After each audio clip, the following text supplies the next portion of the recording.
DainikSavera TV ਦੇਖ ਰਹੇ ਹੋ ਤੁਸੀਂ ਤੇ ਮੈਂ ਤੁਹਾਡੇ ਨਾਲ ਅਮਾਨਤ। ਅੱਜ ਸਾਡੇ ਲਈ ਬਹੁਤ ਖੁਸ਼ਕਿਸਮਤੀ ਵਾਲਾ ਪਲ ਹੈ ਕਿਉਂਕਿ ਸਾਡੇ ਵਿਚਕਾਰ ਕਪੂਰਥਲਾ ਰਾਜ ਘਰਾਣੇ ਦੇ ਮਹਾਰਾਜਾ ਬ੍ਰਿਗੇਡੀਅਰ ਸੁਖਜੀਤ ਸਿੰਘ ਮੌਜੂਦ ਨੇ।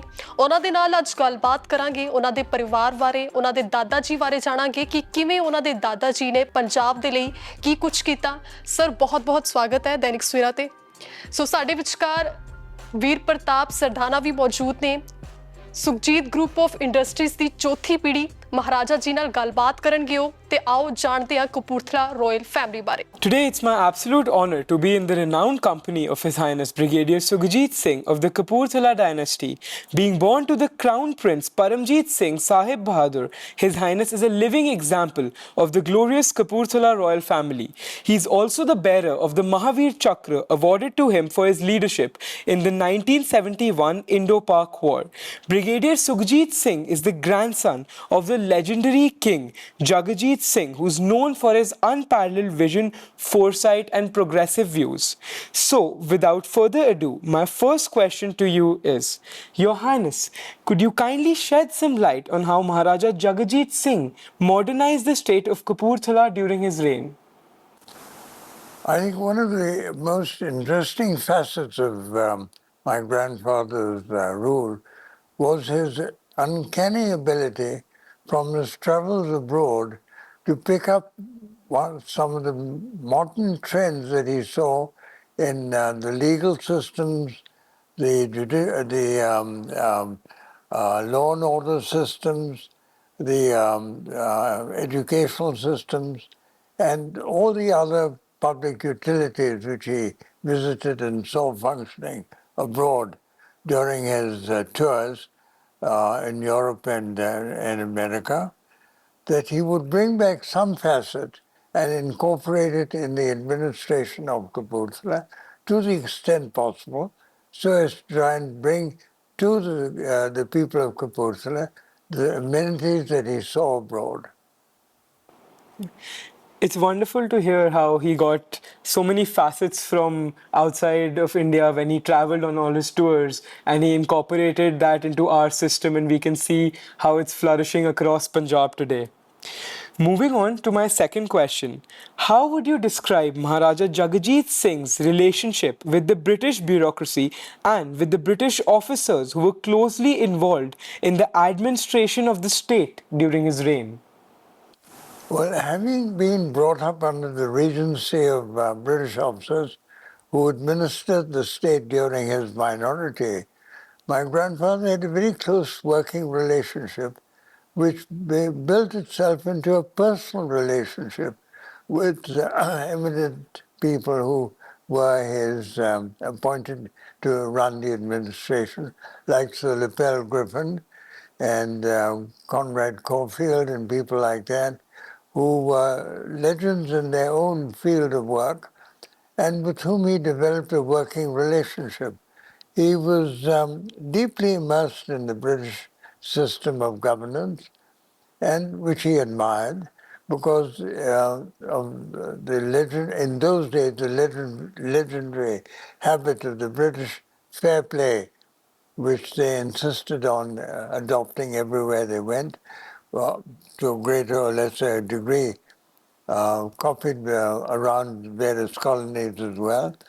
And therefore, the system accepted his suggestions and incorporated them for his governance of Kapurthala. Yeah, it's great to hear that there was an amicable relationship and that both the parties had their own views and they met in the middle. So, could you please share Maharaja Jagjit Singh's personal beliefs and visions regarding gender equality, secularism, and industrialization that he brought to the state? Well, starting with gender equality, my grandfather was a great believer in the equality of the sexes. He did not differentiate between the girl child and the male child. He did not accept that. It went against his grain because he felt that anything that was born to the Almighty had equal rights in every way. Of course, there was certain disparity if you look at the physical aspect of both species, but nonetheless, he accepted that and took it to the extent that I think Kapurthala was one of the first educational institutions to introduce co-education. The parda that used to be observed with a wire running down the center of the classroom with a screen so that the parda machine people or girls could be on one side and the boys the other side was always an object of derision amongst the students. But because of tradition, it was there. My grandfather ordered that to be removed. And he said that boys and girls must learn to live together, respect each other, and live in mutual coordination and amity right through their lives, so that they later on, when they share their lives together, they are homesteads which will be built based on equality and gender neutrality and equality, which is a very laudable thing. Then turning to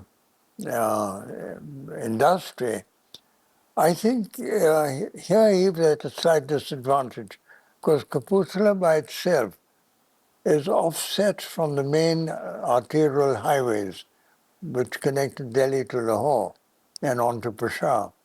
So therefore, industry in the sense of the word that we know it today was difficult to build in Kapurthala by itself. So Phagwara came up in that sense rather rapidly because it happened to be on the main line, which went from Delhi to Lahore and on to Rawalpindi up to the then frontier of India with Afghanistan. So those days, the focus used to be of my grandfather's administration on trying to build Phagwara into a mini sort of a Manchester, if you like to put it that way. In other words, all industry was concentrated in towards Phagwara or along the railway track, like at Hamira, which is also part of Kapurthala, where there is a very large sugar plant, or was a very large sugar plant in those days. And the biggest sugar mill in those days in the Punjab was at Phagwara, at the Jagati sugar mills, which now became the Wajid, I forget the full correct name now, the Wajid sugar mills, I think, and has then been taken over subsequently. So nonetheless, there was industry, and Kapurthala enclave of Phagwara was renowned for its metalwork. And slowly by slowly, he started building up the industry in and around Phagwara and was quite successful till partition took place. That definitely makes us realize how he was so progressive and he was so ahead of his times, and it's all because of him that we have all the industries around us in the state of Punjab, and that there's no gender bias and everything is so normal around here, and it's all because of his forward thinking that he had during his time of his reign. So I won't keep you for long. My last question to you is, in your opinion, what were the principal factors that curated the rapid development and progress of Kapurthala during Maharaja Jagjit Singh's reign? Well, personally, I would try and attribute this to one major quality of my late grandfather, was that he never pontificated, he never gave a directive without giving it considerable forethought, examination, and consultation with people concerned. All players were consulted, all concerned bodies were notified, and they were involved. There was a sense of family working together. The main thing about his administration was that it was a very paternal sort of an association of human beings. A father figure gave his mind, spoke his mind. It was picked up by his junior members or his ministers and people, propagated amongst the people, their opinion taken to a large extent, feedback given to him, modifications made to his ideas, and then implemented. So in an indirect way, it followed the democratic principle that we now adopt in a roundabout manner. No two situations are identical in in processing or in conceptualization. But the basic idea is that it should be consultative development with the people concerned whom it was going to affect. And this is what he ensured happened at every stage. Yeah. So thank you for being here with us today and for sharing such wonderful insights about Maharaja Jagjit Singh. I think it truly enlightened all of us, and we've definitely learned quite a bit from this. So I would like to thank you for your support and for your presence here. And I would also like to thank DainikSavera for helping us cover this interview with His Highness Brigadier Sukhjit Singh. Thank you. It remains for me but to thank you all collectively and to say that one of the greatest lessons I learned from my late grandfather was that of humility and the ability to learn by observation. Thank you. That's definitely values that all of us would also try and instill within ourselves as we progress in life.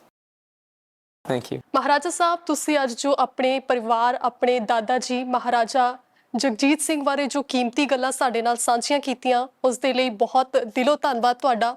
ਉਮੀਦ ਹੈ ਕਿ ਇਹ ਗੱਲਾਂ ਨਵੀਂ ਪੀੜ੍ਹੀ ਨੂੰ ਵਿਰਾਸਤ ਦੇ ਨਾਲ ਤੇ ਇਤਿਹਾਸ ਦੇ ਨਾਲ ਜੋੜੇ ਰੱਖਣ ਦੇ ਲਈ ਪ੍ਰੇਰਿਤ ਕਰਨਗੀਆਂ। ਧੰਨਵਾਦ।